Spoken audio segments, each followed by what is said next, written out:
มังเออสำนีฮอร์อ้าวสวัสดีทุกคนครับไก่เราแต่เย่งวันนักเล่นเชียร์ปองปลาโนนะหัวหน้าก็ติดแขวงโมเราแต่ก็คะแนนนะคะแนนแบ่งอักลายลงมาต่อยก็ได้เนี่ย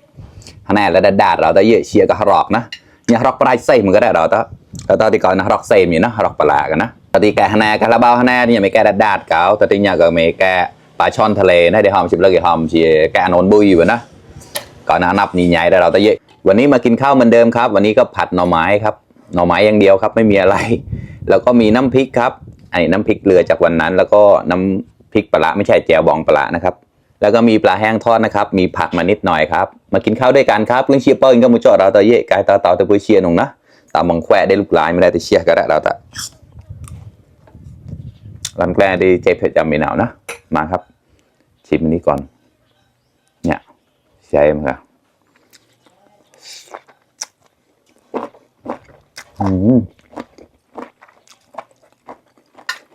อร่อยหวาน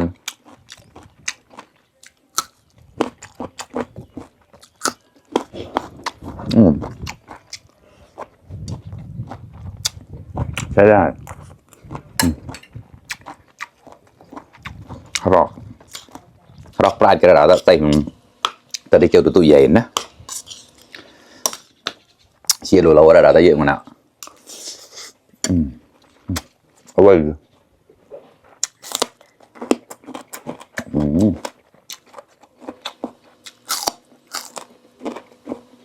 ก็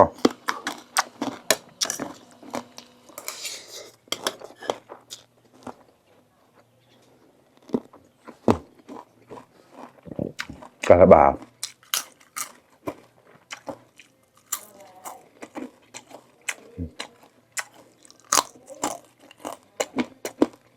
อร่อยมากเข้ากัน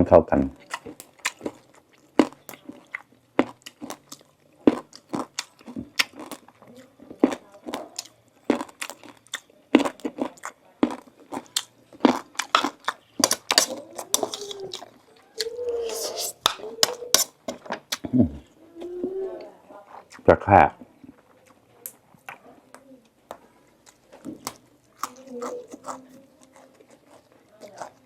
ชะอมปลูกเองครับต่อแล้วกล่าวเลยแล้ว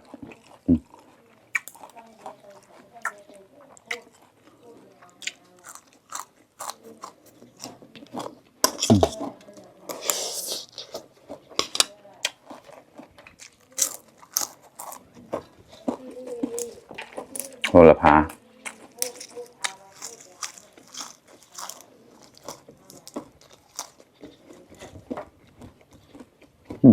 อร่อย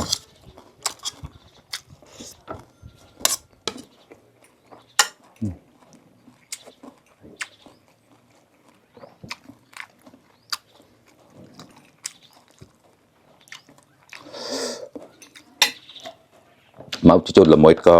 ปล่อยหน้าเราแล้ว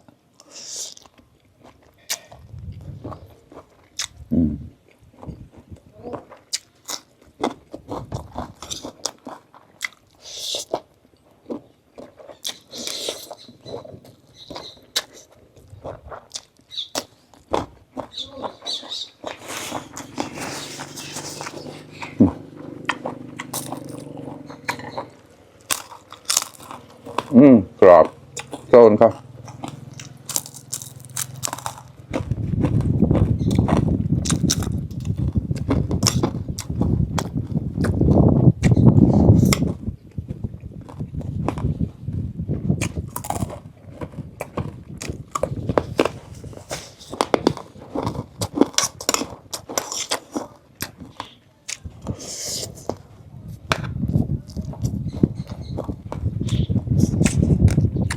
รักปลาแล้วเจียวปลาครับเจียวบอง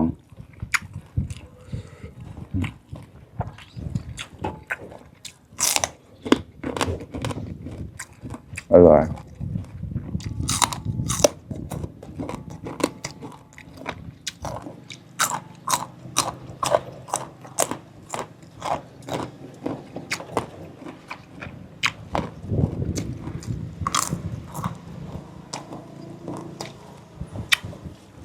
này hoài nào đó khó mà gặp chưa gà tạt đấy đừng gà tạt nữa เนี่ยเชียร์ก็รอกกันแบบบ้าค่ะเนี่ยแบบนี้เลยครับมาครับกล้าแต่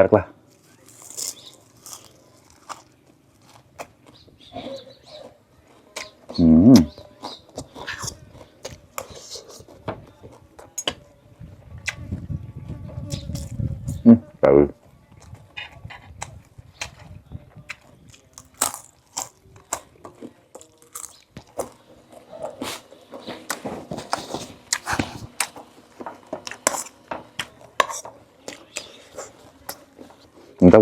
siêu băng cầm chọi rồi đóมากินข้าวด้วยกันครับ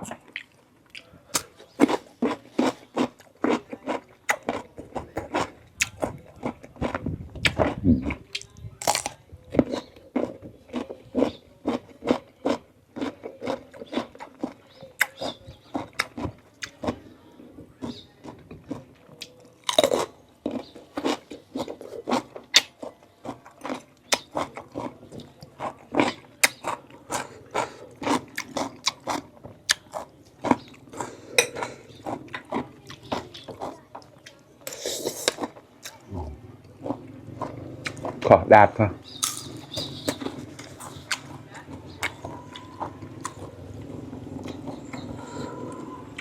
แค่น้ำเปล่าหอดเสียหอดเก่าให้กันนี่แค่น้ำกรองนี่อะไรได้เกลี่ยกลายเรานั่นแหละ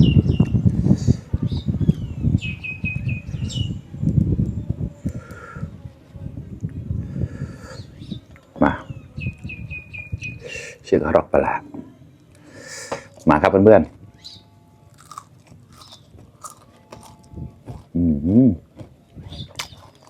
อร่อยสุดๆ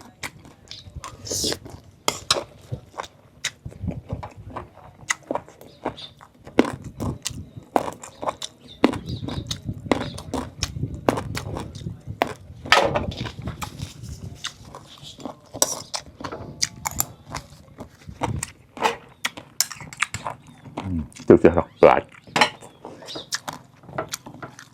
เด็กออด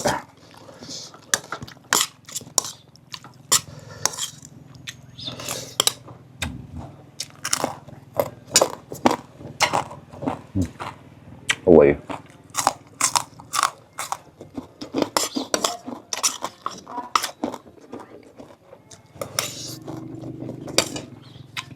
ข้อมาครับ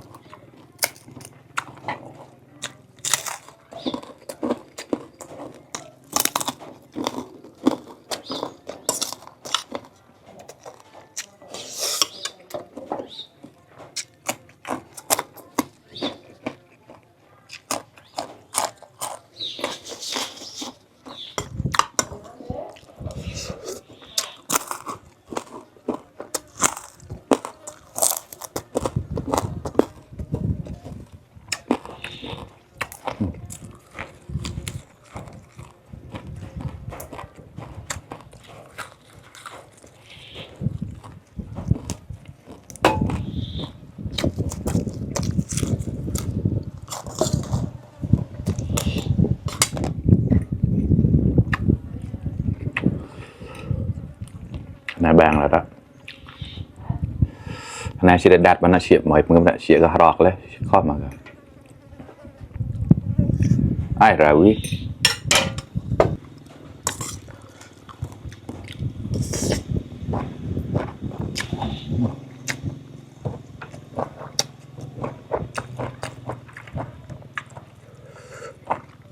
เชื่อราวิมาทำมาเจอแล้ว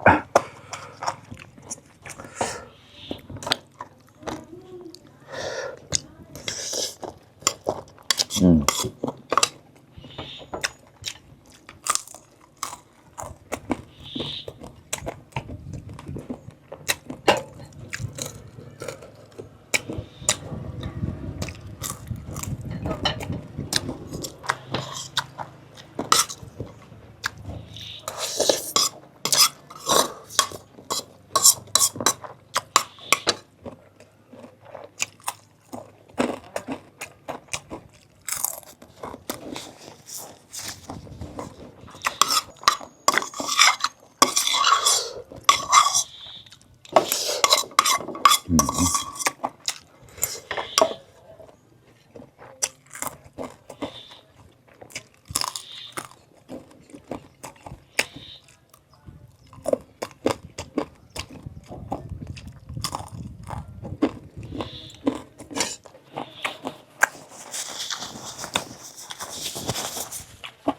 เคครับเพื่อนๆอิ่มไปอีก1 มื้อแล้วครับอร่อยมากๆครับอร่อยเหมือนเดิมครับอร่อยทุกวันเลยครับพามาไกลประเราตะเยอะเชียร์ผมแสนะเชียร์คอมาคอเมอันไหนนะก็รอกเราเป็นเปิดมาเราตะเยอะขอบคุณเพื่อนๆที่เข้ามารับชมทุกคนนะครับฝากเป็นกำลังใจให้ด้วยนะครับภายเดอร์ไลค์เดอร์แชร์เนี่ยเราต่อแต่นำมูชีพลันที่มันจะมอยเปิดเนี่ยนะเรียบกอมสอสมอดก็ดังเกินราวบ๊ายบาย